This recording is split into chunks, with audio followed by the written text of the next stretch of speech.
para algunos lugares. Quiero darles la bienvenida a todas las personas que se están conectando con nosotros, ya sea a través de Zoom o el Facebook Live. Hay ya muchísimas personas conectadas. Soy María Inés Saldívar, directora de Extensión y de Educación Continua, y hoy día, este viernes, tenemos, continuando con nuestras charlas, ciclo charlas Letras UC, una interesantísima presentación de Leticia Göllner, profesora de la facultad, cuyo tema es ¿por qué hay traducciones tan diferentes de un mismo texto y cómo analizamos y criticamos una traducción? Leticia es doctora y tiene un postdoctorado también en estudios de la traducción, y justamente va a tocar este tema con nosotros hoy día. Ahora les menciono para que todos ustedes sepan que muy prontamente vamos a tener un diplomado en traducción literaria que está coordinado por la profesora, y que por supuesto están todas las personas que están acá con nosotros invitadas, invitados, y estén atentos a nuestras redes sociales porque siempre estamos informando allí acerca de estos cursos diplomados que se dan. Hoy abrimos como este espacio de la traducción y de la traducción literaria con esta charla de Leticia. Les comento que la idea es que las preguntas, va a haber un tiempo importante para la charla de Leticia, y luego preguntas. Entonces, por favor, vayan dejando las preguntas en el chat, y ahí hacemos una selección porque a veces es imposible poder responderlas todas, pero una vez que tengamos las preguntas en el chat, Leticia va a ir respondiendo las preguntas al final de su exposición. Entonces, eso sería. Empecemos. Leticia, ya. La audiencia es tuya. Adelante. No, por favor, de la traducción. Bueno, De buenas la noches. traducción. Tradúcenos, por favor, tradúcenos. Ok, bueno, buenas noches a todos, buenas tardes. Sé que hablan muchos, bueno, la audiencia está formada por muchos estudiantes, colegas aquí de Chile, profesores de otras partes de Brasil. Y entonces, muy bienvenidos, un gusto de verdad. Quiero agradecerles a cada uno por el interés, ¿no? Por estar aquí para que hablemos de los estudios de la traducción, que es un campo de estudio relativamente nuevo. Vamos a hablar un poco sobre eso, que es rico, es diverso, y podemos trabajar desde diferentes enfoques, perspectivas, digamos. Y como lo hacemos aquí los profesores, ¿no? En el magíster cada uno tiene su expertise, trabajamos desde diferentes paradigmas, digamos, ¿no? Desde tecnologías de la traducción, donde se trabaja harto eso, y también la parte de teoría y crítica, ¿no? del área. Entonces, les agradezco a todos y a la Educación Continua, a la Facultad de Letras, por proporcionarnos, ¿no? Una instancia como esta, un espacio para hablar de traducción. Y eso, claro, como comentó Mané, si pueden dejar ya los comentarios, preguntas, mientras les pongo un par de cosas, y si quieren, claro, si desean identificarse como de qué parte de Chile hablan, o de otras partes, me imagino de Brasil y Colombia quizás, sería interesante, ¿no? Para que conozcamos aquí la audiencia. Y eso, voy a compartir la PPT, a ver si puedo hacerlo. Daniela, ¿tú puedes solo comentarme si se ve la PPT? Sí. A ver, para que yo sepa si todos están viendo la PPT, Daniela, ¿sí? Bueno, supongo que sí. Sí, ok, muchas gracias. Bueno, para contestar a estas preguntas, ¿no? Durante la charla eso va a ser contestado, ojalá de una manera que quede claro, ¿no? Yo voy a intentar hacerlo de una manera simple porque para una charla yo tuve que acotar mucho y trabajar algunos temas puntuales, ¿no? Entonces, a ver cómo eso va a funcionar. Yo voy a trabajar con conceptos teóricos más que nada, no teorías de traducción, sino conceptos teóricos, y con un recorte a partir de artículos de periódicos, para ver un poco esta conexión de la teoría y práctica, ¿no? Bueno, claro, en traducción literaria, primero entendemos que es importante reconocer los recursos literarios, o sea, la sobrecarga estética en estos textos, ¿no? El estilo, el lenguaje específico, todo eso, y ver cómo traducir, porque hay maneras de pensar la traducción, y aquí yo voy digamos, discutir y proponer una de las posibilidades, ¿no? De los caminos. Y cuando digo traducciones diferentes, lo que quiero decir no es simplemente pensar en traducciones diferentes, ediciones diferentes o portadas diferentes o mismo personas diferentes traduciendo el texto. Claro que eso es una traducción diferente. Cuando dos traductores van a traducir, van a tener propuestas, elecciones distintas. Pero lo que quiero aclarar aquí en esta charla es que vamos a ver las traducciones diferentes en proyectos distintos, o sea, concebir un mismo texto, digamos, un traductor único va a tomar un mismo texto de referencia y discutirlo y traducirlo desde diferentes enfoques. Por eso podemos traducir y proponer traducciones diferentes nosotros mismos a partir de enfoques distintos, ¿no? Propuestas distintas. Entonces la charla yo dividí en tres partes. Esta primera muy rápida, muy introductoria, porque aquí podría ser una charla exclusiva sobre el tema, pero no, yo voy a proponer algo como 2, 3 diapositivas sobre eso y luego tratar los conceptos teóricos y los ejemplos de los artículos. A ver, de la primera parte, de la teoría misma, ¿por qué estudiarlas? ¿No? Yo pienso que aquí en la audiencia hay muchos estudiantes en formación para traductores, bueno, traductores profesionales, profesores. Entonces la idea es plantearnos por qué estudiar teoría sería importante para nosotros que ya traducimos, por ejemplo, ¿no? Y para los estudiantes que están en formación. ¿Y cuáles teorías nos sirven? Lo primero es entender que saber sobre la traducción y saber explicar por qué traducimos de una manera o por qué se traduce de otra, eso forma parte de un tipo de conocimiento, ¿no? Que llamamos de conocimiento declarativo. Entonces, claro, son conocimientos distintos, el conocimiento de la práctica, de saber hacer y saber cómo, y saber sobre, ¿no? Y claro, si un profesional tiene estas dos características, estos dos tipos de conocimiento ya desarrollados, o eso seguramente va a resultar en una traducción que es, digamos, cuidada, hay una reflexión por detrás y eso es lo bonito, ¿no? Que podemos conectar la práctica y la teoría de la traducción misma. Entonces, para eso tenemos que plantearnos algunas cosas importantes, ¿no? Y me apoyo aquí en 2 artículos del profesor Pinilla de España y de Benuch, que es una referencia de la teoría en estudios de la traducción para traducción literaria específicamente. Entonces, de las preguntas, ¿por qué sería útil? Yo voy a comentar en la próxima diapo y de cuáles teorías estamos hablando. De verdad, no es una teoría única y específica que nos importa, eso no. Para cada tipo de texto y cada problema, tenemos que, de verdad, buscar soluciones. Entonces, un enfoque de teorías y una pluralidad, eso nos ayuda, ¿no? Y cuando conocemos estos enfoques, eso queda un poco más claro, ¿no? Pensando ahí en los estudiantes que están en formación, aprendiendo. ¿Por qué sería útil?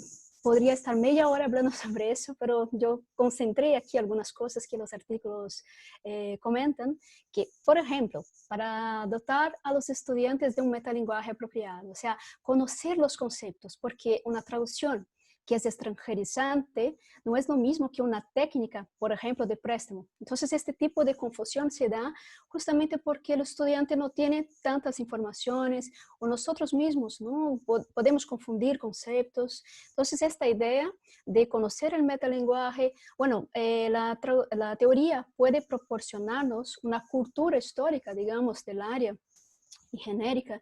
Y es interesante para que nosotros, como traductores, nos ubiquemos y sabemos que, claro, en 2020 traducimos con mucha facilidad, con tecnologías, con mucha cosa, pero es interesante conocer el histórico de dónde parten las dicotomías, las reflexiones, que son muchas, ¿no? Y hasta hoy nos aportan mucho en la teoría y en la práctica mismo, si uno conoce el proceso, cómo eran las traducciones en siglos, ¿no? En siglos pasados, en lugares distintos, y entender que este campo, este área de traducción se consolidó recientemente. O sea, es algo de 40 años ¿no? Es algo nuevo si uno piensa y compara con otras asignaturas ya estabilizadas y consolidadas. Entonces, claro, lo bonito de la traducción es que tiene un carácter interdisciplinario, ¿no? Conectamos con la literatura, la lingüística, la historia, la filosofía, como quieran, con todo, pero como consolidada como área mismo, eso es reciente para nosotros y un campo de estudio que tiene muchas posibilidades, digamos. Y eso que para mí es muy importante, para mostrarles a los estudiantes, por ejemplo, que hay diferentes enfoques. Y eso es para mí, digamos, lo fundamental, porque a veces en un nivel, digamos, inicial, uno conoce determinado enfoque para traducir y parte que este enfoque va a salvarlo para cualquier traducción de cualquier tipo de texto, ¿no? Y empieza a trabajar con este enfoque único y ve toda la traducción desde esta única perspectiva y eso es un peligro. Porque evaluar una traducción y analizar una traducción como hacemos nosotros o digamos en revistas académicas cuando evaluamos artículos sobre eso, claro que uno no puede tomar una traducción literaria desde una única perspectiva que aprendió para utilizar y aplicar en textos técnicos y científicos, por ejemplo. Entonces, ese es un problema, ¿no?, que tenemos que aclarar desde el inicio, que un enfoque puede salvarnos en muchas situaciones, pero no es una solución que podemos aplicar para cualquier problema y cualquier tipo de traducción. Entonces, conocer los enfoques es fundamental.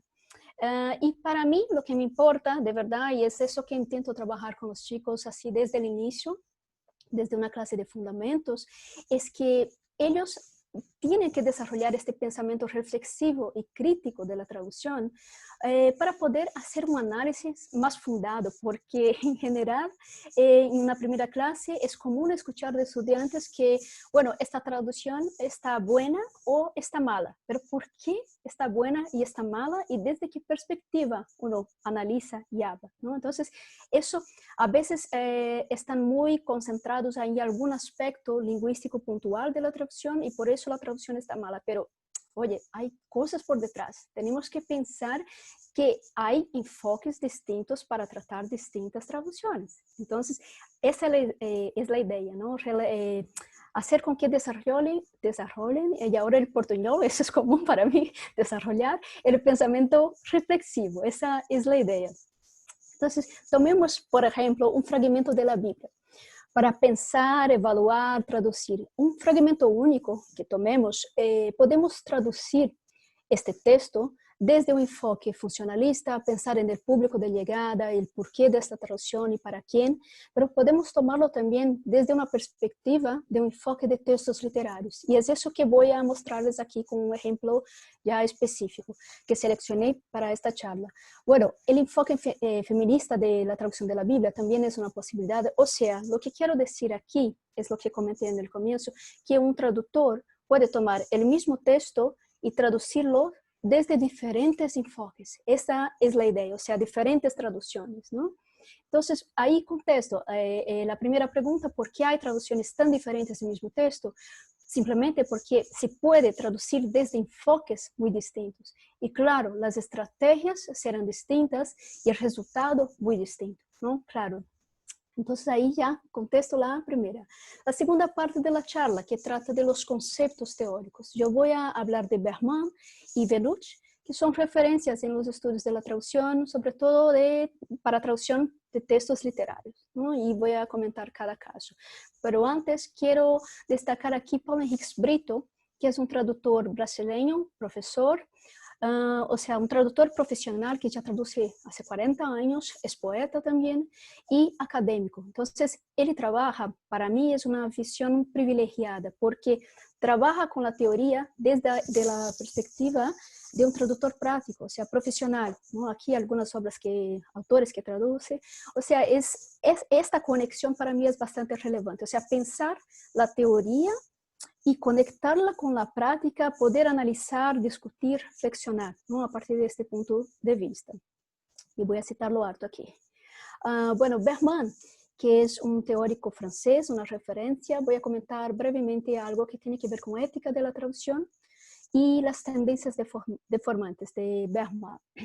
Aquí Bueno, parte de la idea de traducción etnocéntrica que en Bergman sería más o menos este concepto, que una traducción que es etnocéntrica, ella lleva todo a su propia cultura, a sus normas, a sus valores, y lo que está fuera de ella, o sea, lo extranjero, es considerado como negativo. Entonces podemos anexarlo, ¿no? Podemos, y ahí en pocas diapositivas vamos a empezar a hacer esta conexión de qué quiero tratar, o sea, de esta ética y posibilidades de traducción para un texto literario.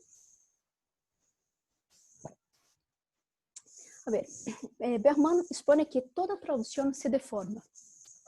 Se deforma en el sentido de cambio, o sea, que toda traducción está inserida en eso, produce un sistema de deformación, de cambio. Y eso, esta deformación no es en el sentido peyorativo, sino de cambio mismo. Y pensemos que él nos dice que este sistema de deformación, y todo traductor de verdad está expuesto a ese juego de fuerzas, es inconsciente.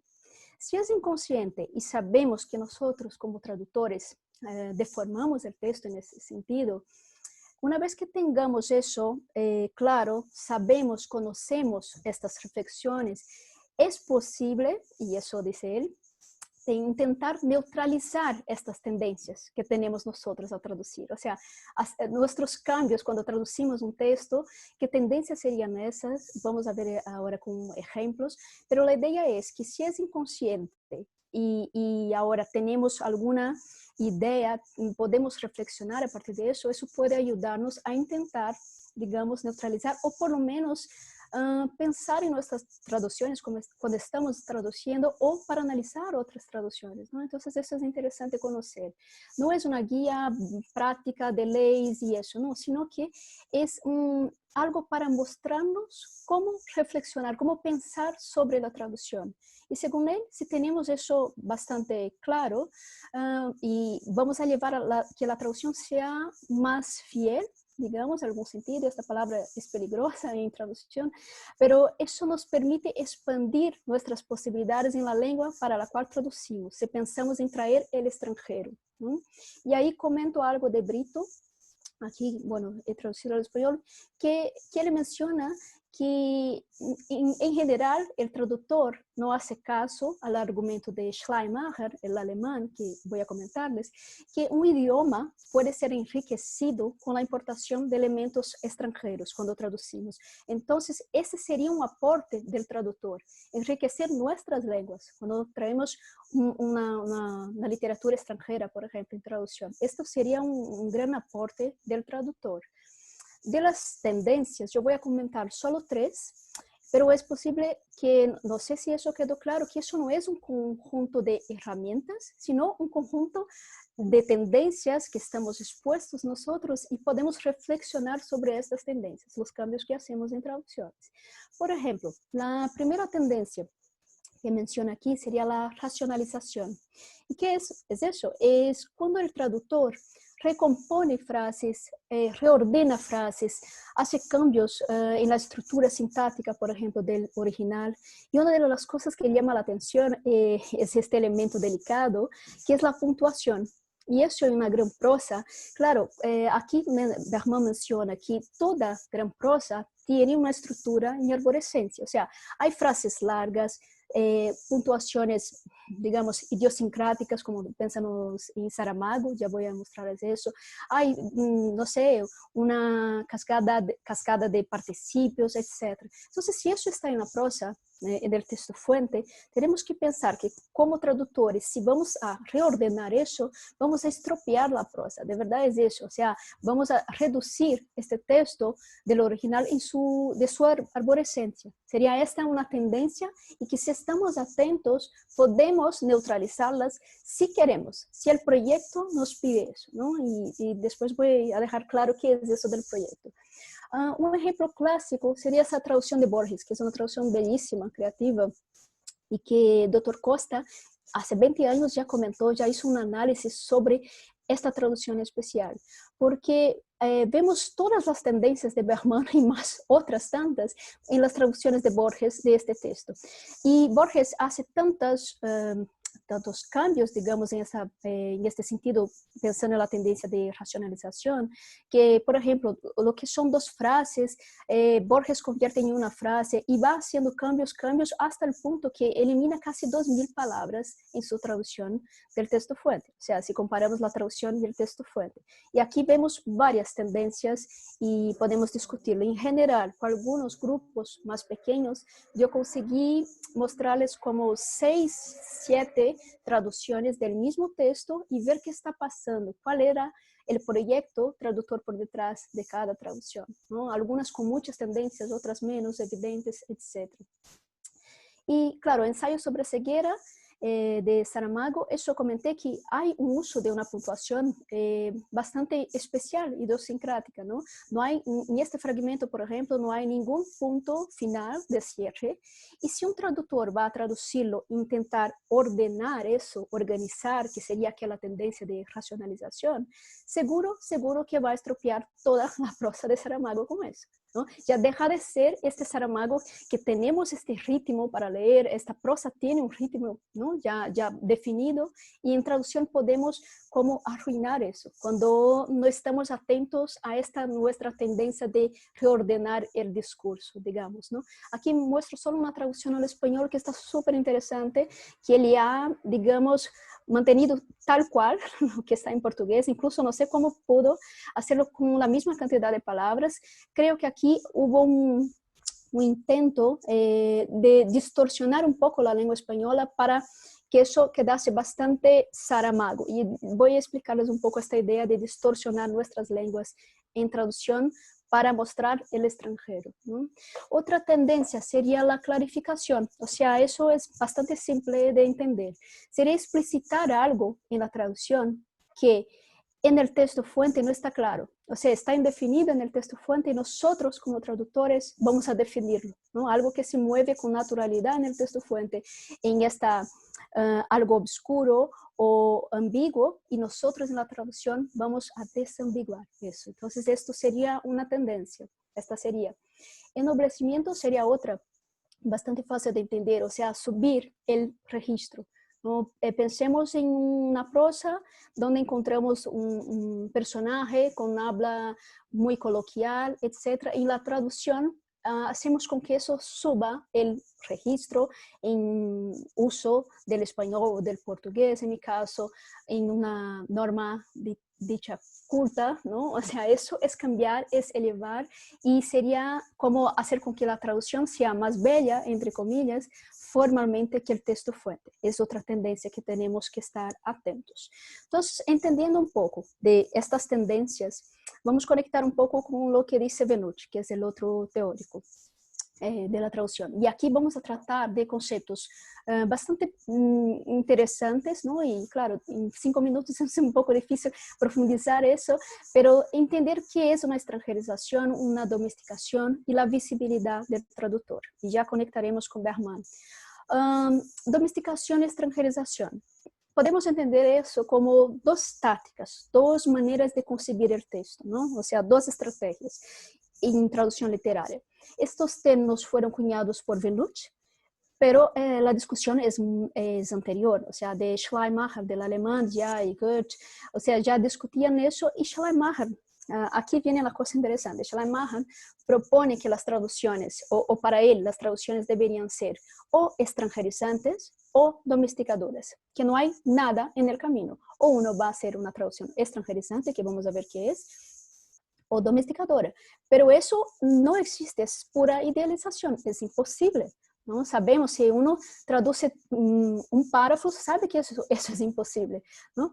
Entonces, ¿qué pasa? Con Venucci va a agregar, va a sofisticar esta discusión, ¿no? Y va imponer, va a complementar con una discusión que tiene un fondo político por detrás. Entonces, vamos a ver un poco cómo funciona eso. Y lo que me gusta pensar, y comento siempre con los chicos ahí en las clases, es que algo que vi en Paulo Henrique Brito, que de verdad nos ubicamos en, bueno, hay un eje imaginario, digamos, donde en un extremo tenemos una traducción extranjerizante y en el otro una traducción domesticadora. Y lo que pasa es que el traductor se ubica o hacia un extremo o hacia otro, pero nunca en estos extremos, porque ahí deja de ser traducción. Pero sí que si nos ubicamos hacia un lado o hacia otro, aunque no sea posible, y no queremos eso, una traducción en estos extremos, sí que podemos tener eso como una meta, como un objetivo, ¿no? Y eso podemos proponer proyectos y traducir de esta manera. Entonces, vamos, ¿qué sería entonces una traducción extranjerizante? ¿No? De una manera muy simplificada aquí, sería una traducción que va a registrar las diferencias lingüísticas y culturales del texto extranjero en nuestras traducciones. O sea, no va a borrar las marcas del extranjero, va a recibir el otro como otro, ¿no? Sin anexarlo.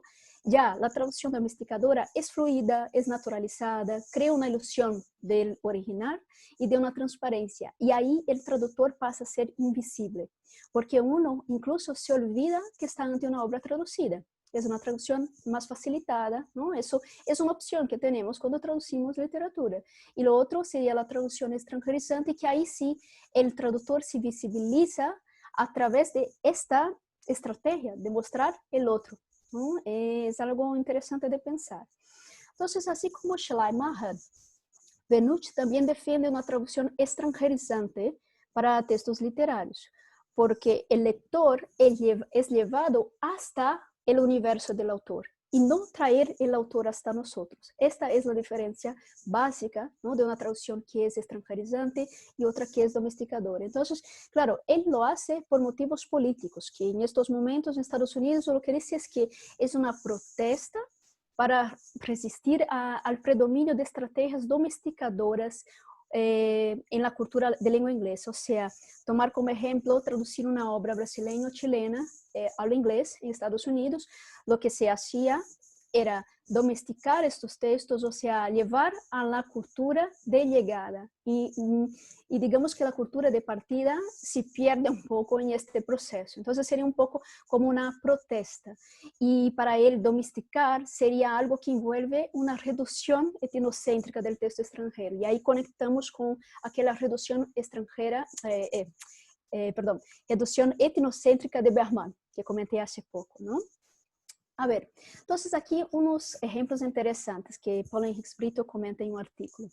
Si, por ejemplo, mantener en inglés todos los topónimos, mantener pronombres de tratamiento, conservar el sistema de pesos y medidas norteamericanos, por ejemplo, pies en lugar de kilómetros, metros, no sé, dejar palabras en inglés que permeen el texto traducido, todo eso será, se plantea él, ¿será que no estaré contribuyendo para el colonialismo cultural, entre comillas, en este país ya tan asolado por parques y shoppings? O sea, en el contexto brasileño, ¿será que vale la pena importar estos elementos extranjeros, ya que utilizamos eso así como a menudo, ¿no? En Brasil y creo que en Chile también. Entonces, hay una discusión, un planteamiento que es bastante interesante. Entonces, aquí una provocación, ¿no? Que eso en general comento ahí con los chicos. Entonces, por la lógica, ahora si cambiamos los papeles, nosotros, y ahí voy a utilizar los términos de Brito, de una cultura periférica, que seríamos nosotros ahí en Brasil, y la cultura central en Estados Unidos. Si ahora nosotros en Brasil, Chile, vamos a traducir obras de Estados Unidos, ¿será que la postura ética no sería entonces hacer una traducción domesticadora, o sea, atraer a nuestros valores y así no reforzar, digamos, la invasión cultural de inglés? Es algo que por la lógica sería así, pero no. Él nos contesta que de verdad lo que vale es que, bueno, da igual si el otro pertenece a la cultura dicha central o periférica, ¿no? Hay muchos términos para tratar eso, pero no es el caso. Pero ¿será que estamos preocupados de verdad con esta direccionalidad o estamos preocupados con el texto y con la cultura y con la lengua? Es esta la preocupación. Entonces la respuesta es, da igual si viene de Estados Unidos o si sale de Brasil el texto de partida. Lo que tenemos que llevar en cuenta es que tenemos que respetar el otro, el extranjero, en su especificidad, en su idiosincrasia, su extrañeza, ¿no? porque eso, se trata eso, pues de una actitud de respeto por la lengua, por la cultura. Con ejemplos después eso va a quedar un poco más claro.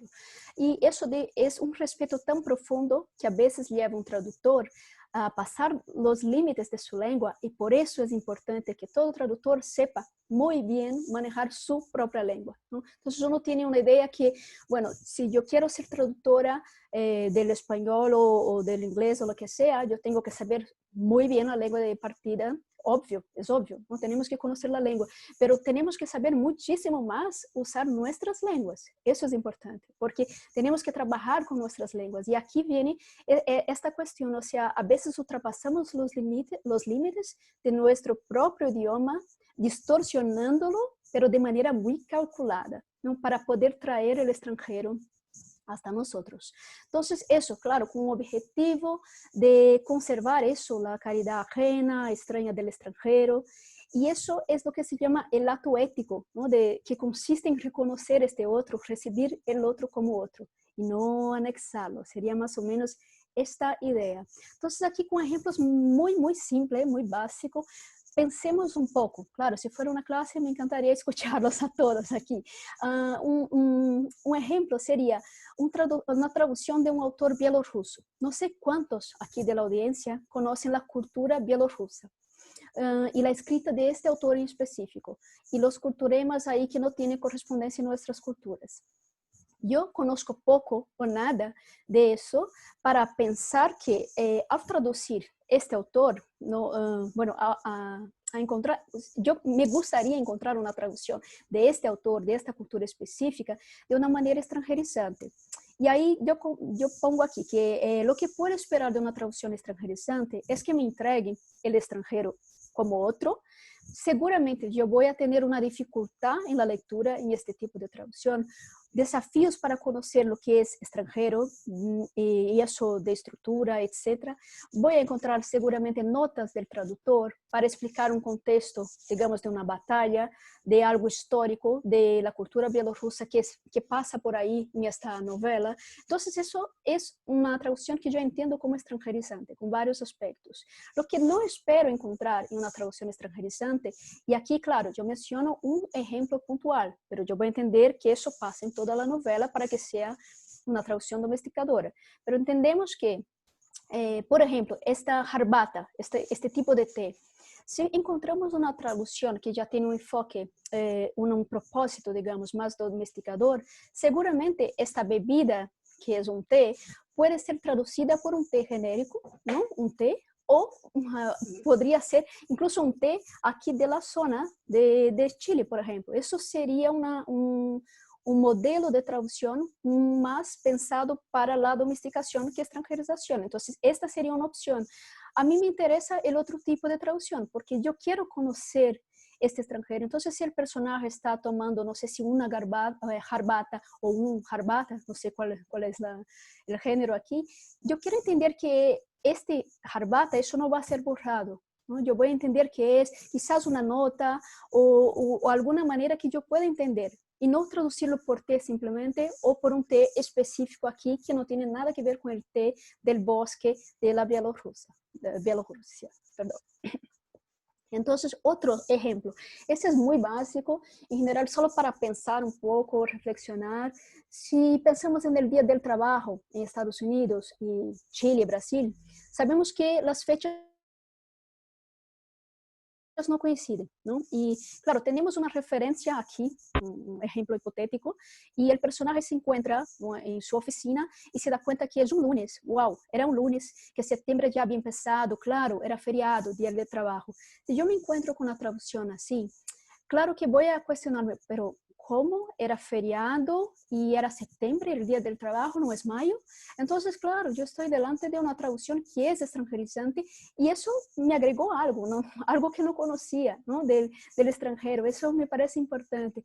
Ya una traducción que tiene el objetivo de familiarizar el lector de llegada, puede hacer este tipo de cambio de este septiembre pasa a ser mayo, ¿no? No era lo que estaba en el texto fuente, pero tenían otro objetivo. Igual pasa con tanta cosa, chicos, así como este equivalente referencial de mala suerte, ¿no? Que para países hispánicos es un martes y para nosotros en Brasil es un viernes 13. No todos en Brasil tienen la información que estas fechas no coinciden, o sea, el día de la semana, de martes y viernes. Entonces, si uno en Brasil va a leer algo traducido de una cultura hispánica que menciona el día de la mala suerte, un martes 13, va a sorprenderse con esta información, o sea, no sabía que no era viernes. Entonces ya vemos la cosa desde una perspectiva que no es solo nuestra, desde nuestra perspectiva, ¿no? Eso es interesante pensar cómo la traducción puede funcionar para atraer al extranjero o familiarizarlo, adaptarlo a nuestra realidad, a nuestras costumbres y etc. Entonces, a ver, por un proyecto de traducción extranjerizante. Las referencias teóricas que tengo, bueno, son Schleiermacher, Benut y Bergman, los que comenté aquí. Los tres teóricos tienen en común, bueno, hablan de contextos absolutamente distintos, culturales, históricos, políticos, pero los tres se inclinan a esta máxima de Schleiermacher, que es dejar el autor más tranquilo posible y conducir al lector hasta el universo del autor. Este es un proceso y es un proyecto, digamos, extranjerizante de la traducción. Entonces, salimos de nuestras sillas cómodas aquí para ir al extranjero, conocer este extranjero, ¿no? Podría haber un sentido revés que es traer al autor hasta nosotros, pero nosotros es que vamos ahí. Entonces, este es un tipo de proyecto. Y ahí ahora vamos a los ejemplos, ¿no? Ya que sabemos un poco de los conceptos.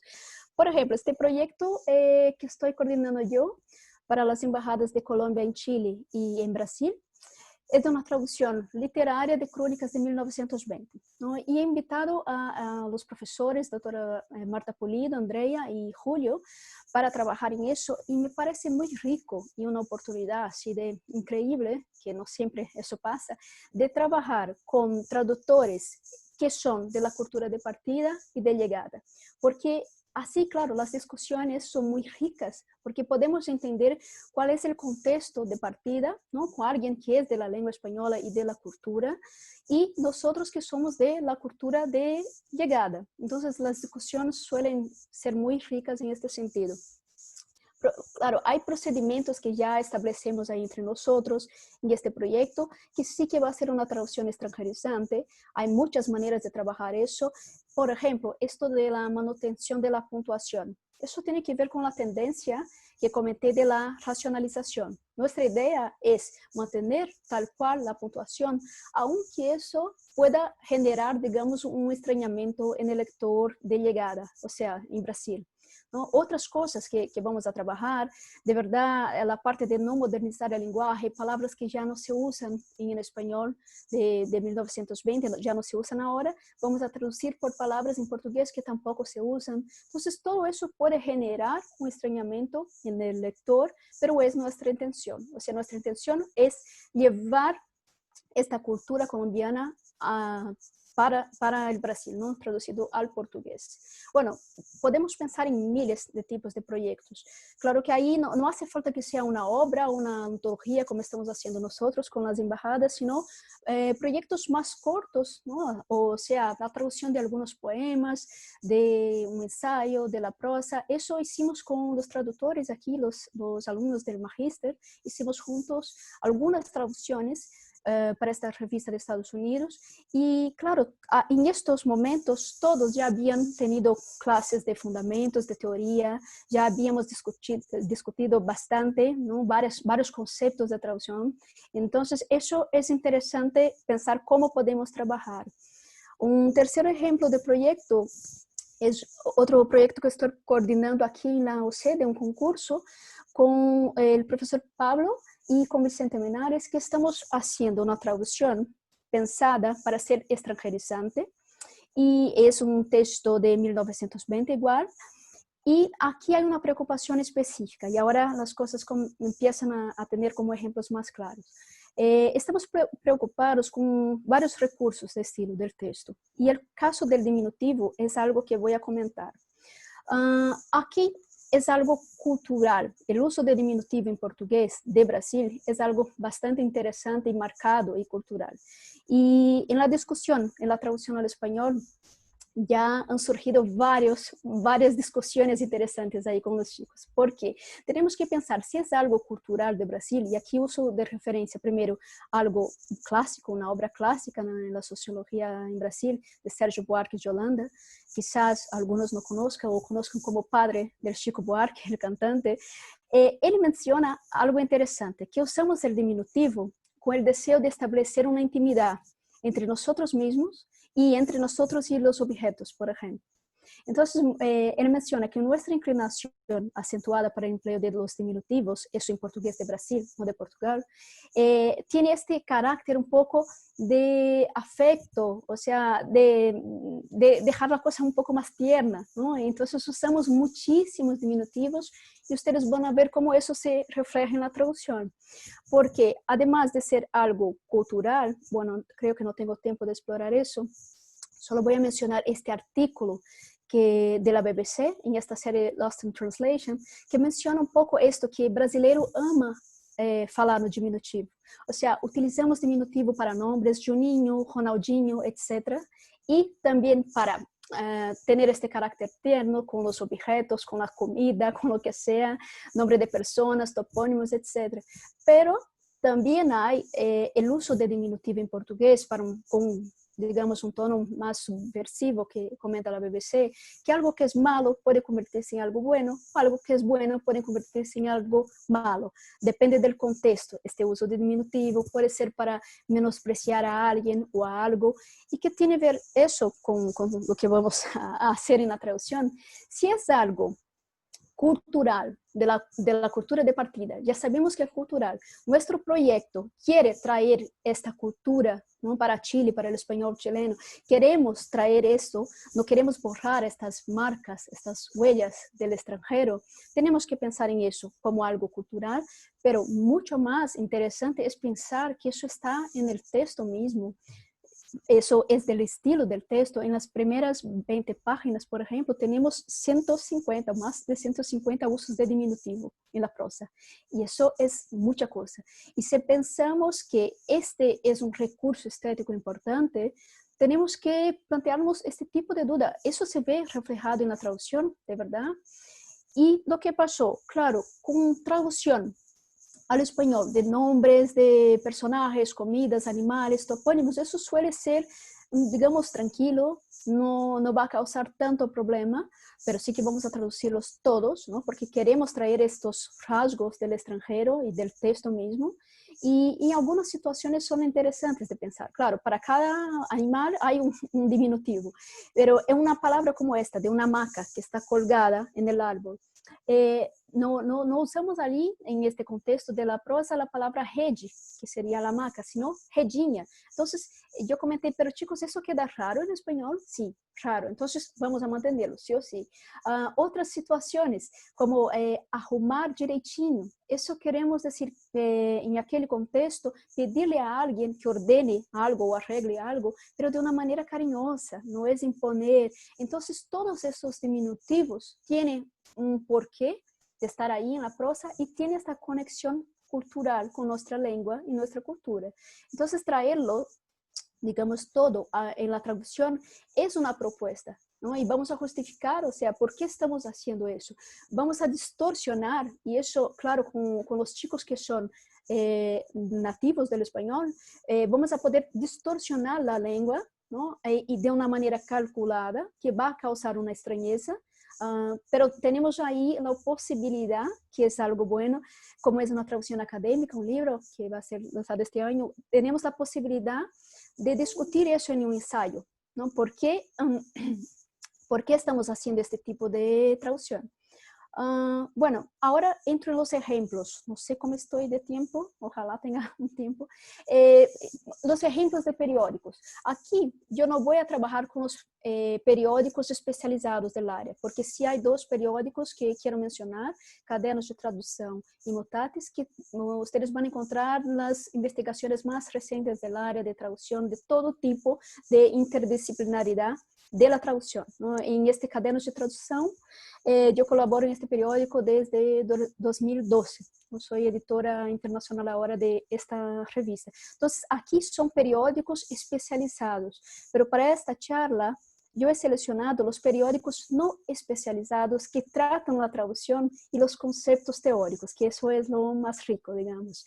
Y menciono 3 ejemplos, uno de la traducción de la Biblia y otros que voy a comentar. De la traducción de la Biblia, tenemos aquí Alter, que tradujo la Biblia, llevó 20 años haciendo eso, una traducción directa del hebreo al inglés. Y hay un propósito y un enfoque bastante claro que ahora vamos a conectar toda la parte teórica. Bueno, eso salió en todos los periódicos y por mucho tiempo, etc. Para tratar este artículo de un periódico no especializado, podemos pensar, en este caso de Alter, hablar sobre proyectos de traducción. ¿Cuál es la estrategia que eligió este traductor y su proyecto de traducción, ¿no? Su enfoque, etc.?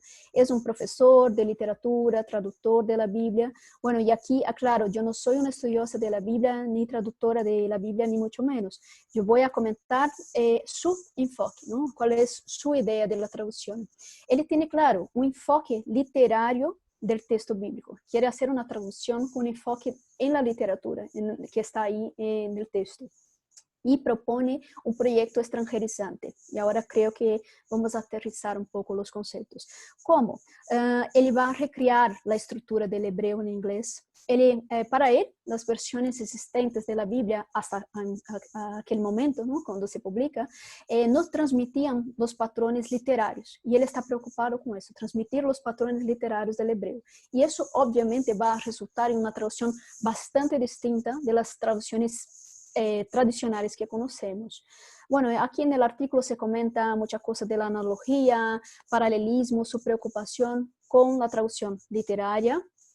Y claro, yo aquí voy a comentar otras cosas también importantes, que él menciona que las traducciones anteriores, los traductores subestiman a los lectores y explican el texto, desambiguan significados. Y ahí podemos hacer la relación con la tendencia de Bergman, que comentamos, ¿no? De clarificar algo que no está claro o desambiguar, etc. Eso sería una tendencia si vemos desde el enfoque de traducción literaria, porque obviamente estas traducciones de la Biblia tienen otro enfoque, ¿no? Más funcional, etc. Pero él está viendo ahora como desde este enfoque literario qué pasó y por qué hizo su traducción, propuso una traducción.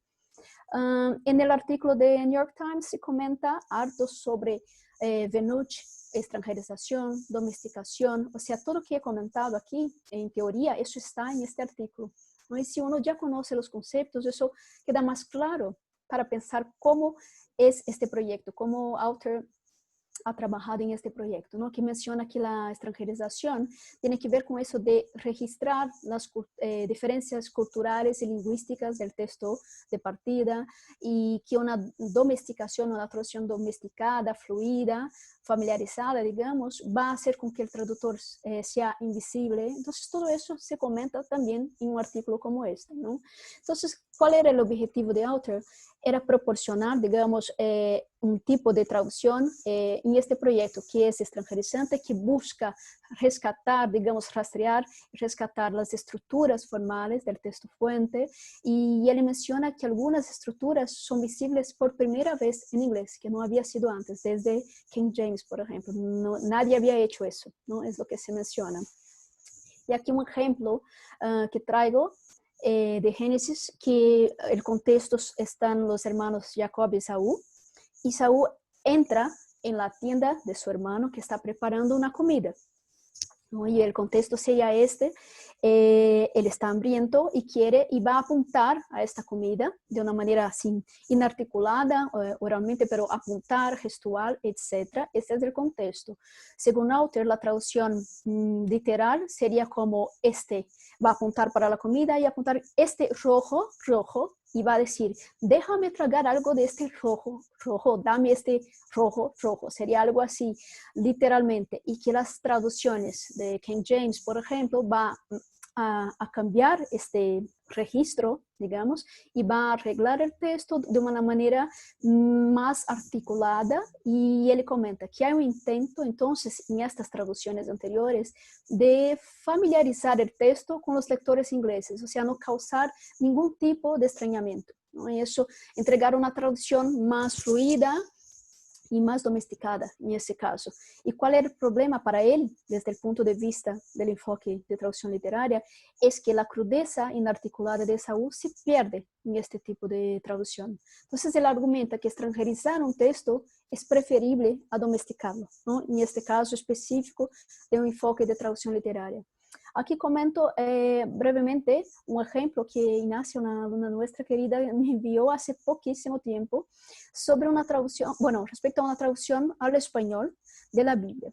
Si comparamos este tipo de traducción de autor, que es como déjame tragar algo de este rojo, rojo, con una traducción entregada aquí en esta Biblia, por ejemplo, por favor, dame, a ver, es que entró una cosa aquí antes, perdón. Por favor, dame un poco de ese guiso rojo. ¿Qué pasa aquí? Si pensamos desde la traducción o enfoque, claro, de traducción literaria de la Biblia, ya vemos que hay aquí una clarificación, porque esta comida no es mencionada, no es en esta frase específica que menciona author, no está claro que sería un guiso, incluso hay versiones con guiso, lenteja, estofado, etcétera, que vamos a ver. Entonces aquí vemos unas tendencias deformantes, si pensamos en Bergman, en el sentido de cambio, con una clarificación de qué sería la comida, una racionalización, porque hay, claro, un cambio de estructura, de puntuación, etcétera. Hay un ennoblecimiento, ¿no? Porque sube el registro, claro. La diferencia de decir un guiso rojo para un rojo rojo, incluso por favor, todo eso cambia y es exactamente así que trabaja autor, o sea, comparando lo que hay de traducción de la Biblia de otros enfoques, con otras funciones, con su traducción literaria que quiere rescatar esta crudeza de esta frase en el personaje específico, ¿no? Y quiere rescatar el hebreo. No voy a comentar eso, creo que no voy a tener tiempo, pero aquí hice solo un pantallazo para que vean que de todas estas Biblias, digamos, la opción de ninguna de ellas ha sido la misma de autor. Todos han utilizado como guisado rojo, un guiso rojo, etcétera, pero no este rojo, ¿no? Eso es una opción que él ha elegido. Entonces, utilizar autor para hablar de Bergman, de las tendencias, y por aquí ya voy a terminar este ejemplo. Él menciona con mucho humor que debería haber los 10 mandamientos de la traducción de la Biblia. Y el primero sería, no harás de la traducción una explicación del original. Claro, eso desde el enfoque de traducción literaria, ¿no? Y extranjerizante, porque él menciona que se aclara mucha cosa que no debería ser aclarada, desambigua en significados, etc. Y eso va a perder un poco de la magia de la prosa, digamos, ¿no? Y claro, el texto bíblico es un texto complejo, ¿no? Si pensamos en la arborescencia que hay por detrás. Otras situaciones, no debes estropear la sintaxis de la Biblia, o sea, eso también es algo que en general es lo que pasa, ¿no? Hay una racionalización y con eso la arborescencia de la prosa, las repeticiones, etcétera, pueden desaparecer en la traducción. No debes multiplicar los sinónimos, ¿no? De forma puntual de algo que es repetido. Igual, volvemos a Bergman, pensamos en la racionalización, arborescencia, etc. No sustituirás la simplicidad por un lenguaje supuestamente elegante. ¿Qué es lo que pasó ahí, no? Del rojo, rojo por un dame un guiso o por favor este guiso rojo, etc. Entonces, por ahí vamos. Y ahora, con 4 diapositivas más, termino aquí, que este sería un segundo ejemplo, que ahora salimos de la traducción de la Biblia para pensar en este artículo que es una entrevista sobre esta visibilidad o invisibilidad del traductor, ¿no? Que se menciona cuántos nombres de traductores eres capaz de recordar. Claro, porque eso era una tendencia, bueno, y eso creo que está cambiando. En Chile no sé muy bien, pero en Brasil sí que sé que eso está cambiando, de que nosotros traductores seamos visibles de alguna manera, que nuestro nombre por ejemplo, aparezca, no sé si en la portada o en otra parte, pero antiguamente eso no era así, ¿no? No salía el nombre del traductor en general. Hay muchas traducciones que hacemos ahí de hace muchos años donde nuestro nombre no aparece. Entonces, esta discusión que de verdad somos invisibles y somos percibidos solo cuando algo raro pasa o suena mal. Y aquí, bueno, hay espacio para una discusión de qué es algo raro, qué suena mal. ¿No? Si pensamos en esta traducción de otra como referencia, sí que es algo raro, pero no sé si suena mal, depende de quién está evaluando y analizando, ¿no? Y depende del enfoque. Por ejemplo, la traducción que vamos a hacer nosotros aquí, que el cambio de la lengua española, vamos a hacer algo que va a sonar raro, pero no sé si mal sería el adjetivo para eso. Entonces, eso de visibilidad e invisibilidad tiene que ver como, claro, cómo uno analiza estas traducciones. Y por último, aquí tiene que ver con traducción e ideología del traductor intervencionista. Eso he trabajado esta semana, ¿no? Con los chicos ahí de Magister. Si hay algún estudiante ahí va a acordarse de este tema que hemos empezado hace poco.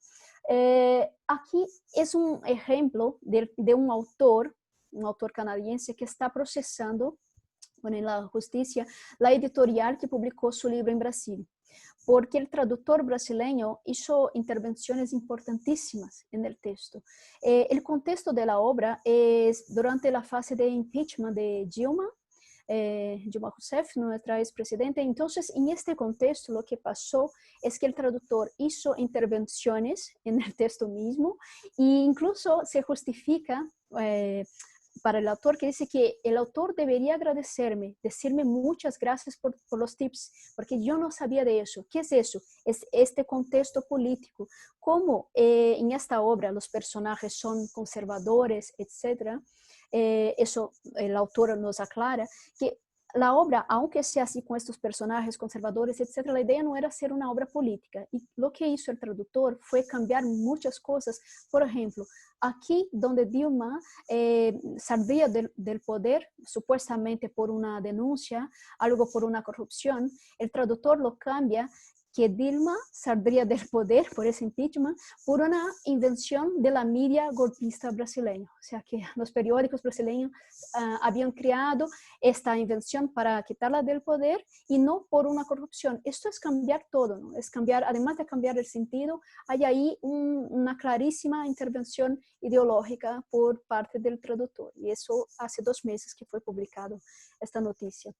Entonces aquí hay varios cambios, el autor se da cuenta que faltan 70 páginas, por ejemplo, y piensa que es algo de la editorial, un problema, pero debería ser algo, un corte que hizo el traductor mismo, una censura, y menciona el autor que en todas las oportunidades que tuvo, el traductor cambió algo para ser crítico a los Estados Unidos y favorable al Partido de los Trabajadores. Entonces eso sería una intervención bastante marcada e ideológica.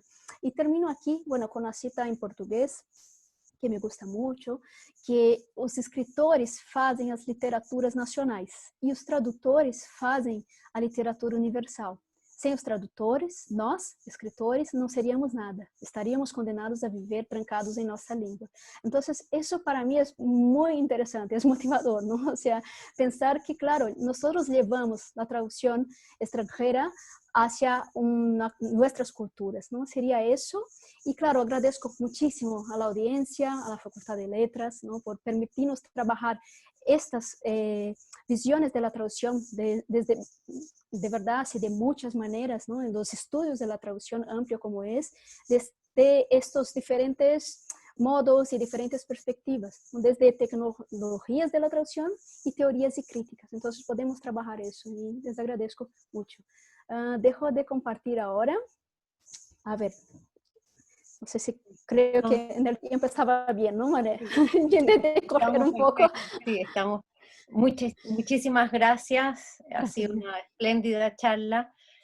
Quería también, tenemos unos minutos ahora para unas poquitas preguntas. Quería agradecer y saludar a tantas personas que están con nosotros de diferentes lugares. Tenemos personas desde México, de diferentes lugares de Brasil, Argentina, Colombia. Dentro de Chile tenemos personas, bueno, de Santiago, pero hay de Temuco, de Villarrica, de Valdivia. Wow. Sí, tenemos muchísimas personas, han habido más de 200 personas conectadas a la charla y además muchas personas siguiendo la charla a través del Facebook Live. Así que bien. Eh, yo creo que como tenemos ahora unos minutos, Leti, Sí. tú podrías responder, no sé, unas 3 preguntas que te parezcan importantes de poder responder. Así que te dejo nuevamente. Ok, gracias. Bueno, hay muchas preguntas interesantes aquí. Yo no sé, me gustaría contestarles a todos que han Bueno, preguntado. Yo voy a leer en el orden que tengo aquí. Una sería que una traducción más domesticadora no tendría una ventaja ante una extranjerizante cuanto a que podría resultar más accesible, y una traducción con tendencia domesticadora podría tener ventajas en algunos contextos. Sin duda, es que tenemos esta opción, ¿no? Aquí no sé si quedó claro que estoy hablando de posibilidades. Desde el punto de vista de Benoit Bergman y otros teóricos y otros traductores, una traducción extranjerizante tiene este aspecto, digamos, de ver la traducción de una manera ética, ¿no? Ética en relación al autor, a la cultura de partida, pero las traducciones que son domesticadoras sí que entregan una traducción más facilitada, tiene esta ventaja, sin duda, de llegar a más gente, ¿no? Entonces pensemos eso, que una traducción domesticadora sin duda puede ser facilitada en este sentido, puede funcionar, ¿no? Y funciona, desde una perspectiva funcional funciona, pero a veces lo que queremos es que funcione no solo en el sentido, sino en los efectos estéticos mismo. Entonces, sería esta la opción.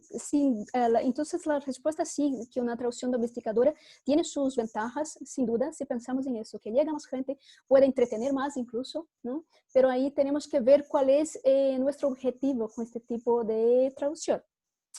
A ver, tengo otras aquí de Álvaro Salazar, querido, la pregunta es, si tiene un carácter interdisciplinario, ¿crees que la filosofía podría ayudar en el análisis de una traducción? Sin duda, bueno, he leído tan rápido, desde una perspectiva filosófica se puede analizar y eso puede ayudar mucho, puede aportar mucho, Álvaro, y otras desde otras perspectivas, ¿no? De la historia, de la filosofía. Entonces, por este carácter justamente interdisciplinario, es que tenemos que cuidar y digamos, analizar una traducción desde estas perspectivas y no juzgarla, ¿no? De una manera que está mal o está buena. De verdad es que tenemos que ponernos en el lugar del traductor o de la editorial y entender este enfoque. Entonces, sí, a ver, ay, es que hay tantas, yo tengo espacio para una más, ¿no, Fanny? Entonces voy a intentar ver aquí. Um, bueno, hay algunas preguntas que están relacionadas con la idea de domesticación y extranjerización igual, que creo que puedo comentar en general, que claro, tiene sus ventajas ambas, ¿no? Y eso igual intento no juzgar y no pensar que una traducción domesticadora que entrega una traducción facilitada y fluida sea mala, ¿no?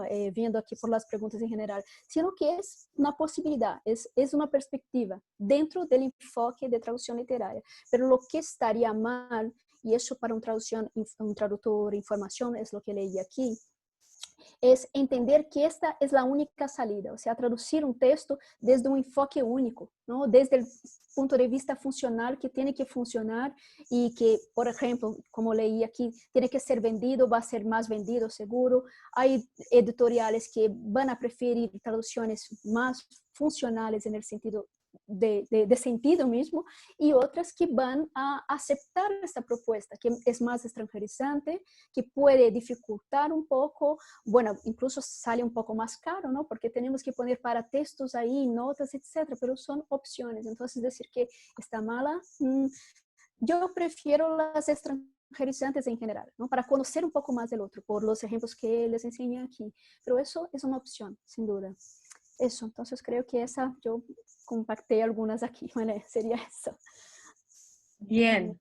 Eh, yo creo que ha sido una excelente instancia de encuentro, además diferente, estamos en traducción, o sea, es algo que sobre todo los especialistas me imagino agradecen. Yo como lectora de buenas traducciones también lo agradezco. Como les decía al inicio, queda abierta la invitación para participar en el diplomado, que muy prontamente se va y por cursos modulares de ese diplomado que se van a impartir, y invitarlos nomás a que sigan con nosotros. Ahora tuvimos a Leticia con esta excelente charla. El próximo viernes vamos a tener una mesa, seguimos con los papeles y con la investigación, con todo el archivo digital del autor chileno Manuel Rojas, que está ya en línea dentro de la universidad, dentro de las bibliotecas de la Católica y de la Biblioteca Humanidades. Así es que eso. Muchas gracias, Leti. Muchas Gracias gracias. a todos, a todas las personas que se conectaron, y sigamos juntos. ¿Ah? Sí, gracias, María. Solo quería comentar, claro, eso en general comento con los alumnos, que ¿Ya? de esta charla toda, si uno puede por lo menos pensar un poco, eso digo para los traductores prácticos, ¿no? Que en general no trabajan con tanta teoría, si podemos pensar todos nosotros cómo evaluar ahora, cómo juzgar una traducción, porque hay diferentes maneras de juzgar un texto, ¿no? Entonces, eso de que está mala o está buena es algo que ya no podemos a estas alturas concebir. O sea, pensar la traducción desde diferentes enfoques. Eso es como el mensaje que quería comentar. Eso, muchas gracias a todos y a cada uno, los aportes. Después voy a intentar leer todos los comentarios. Creo que está siendo grabado eso. Ya, Les comento a todos para que sepan que esto va a quedar grabado, por lo tanto va a quedar disponible, que a partir de la próxima semana va a estar en el canal YouTube de la Facultad de Letras UC, y que de hecho ya está disponible va a estar disponible en el Face Live de nuestra Facultad de Letras UC, que es nuestro Facebook y nuestras redes sociales. O sea, la charla no se va a perder, está, la tenemos y pueden seguirla viendo. Gracias. Porque hay muchos comentarios y peticiones de que quieren volver a verla. Ya, muchas bueno, gracias. Muy buenas tardes, muy buenas noches. Hasta luego. Hasta luego. Buenas noches.